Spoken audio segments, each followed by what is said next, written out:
Molovay'dan herkese merhaba. Sony Vegas Pro ile videolarınıza logo nasıl eklersiniz onu göstereceğim. Videomuzu sürükledikten sonra klavye üzerinden CTRL Shift Q tuşuna basıyoruz bir defa.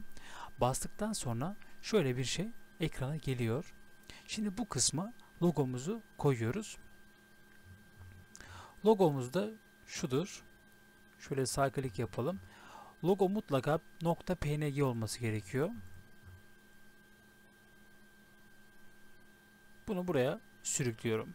Şimdi videomu başlatıyorum. Evet. Şimdi videomu başlattığım zaman direkt orta kısmı alıyor. Şimdi bunun ayarlamasını nasıl yapacağız? Şimdi şuradaki kısma geliyoruz. Bu kısımdan Track Motion'ı seçiyoruz. Seçtikten sonra şöyle birazcık uzatıyoruz. Daha iyi çalışmak için. Bu kısımlardan bunu büyüteceğiz, küçülteceğiz. Sağa ve sola doğru kaydıracağız. Şimdi bu kısma geliyorum. Şöyle büyütebilirim. Şu şekilde.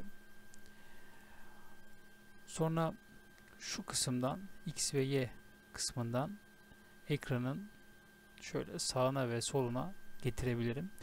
Tabi bu birazcık zor oluyor böyle.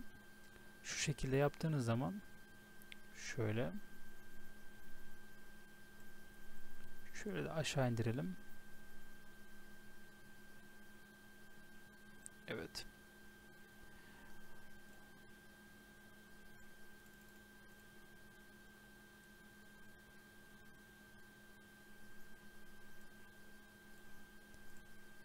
Tekrar aynı kısma geliyorum. Şöyle. Ve işlem bittikten sonra çarpıya basıyorum. Şimdi videomu tekrar çalıştıracağım. Evet. Logom köşeye sabitlendi. Tabi belli bir süre sonra logo kayboldu. Bunun nedeni ise logoyu şuraya kadar biz çektik. Bunu böyle uzattığımız zaman logomuz kaybolmayacaktır video bitene kadar.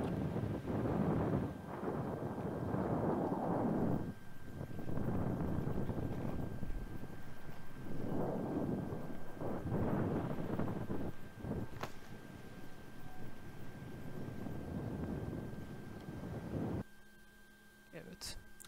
Gördüğünüz gibi işlemimiz bu kadardı. Kendinize iyi bakın. Hoşça kalın.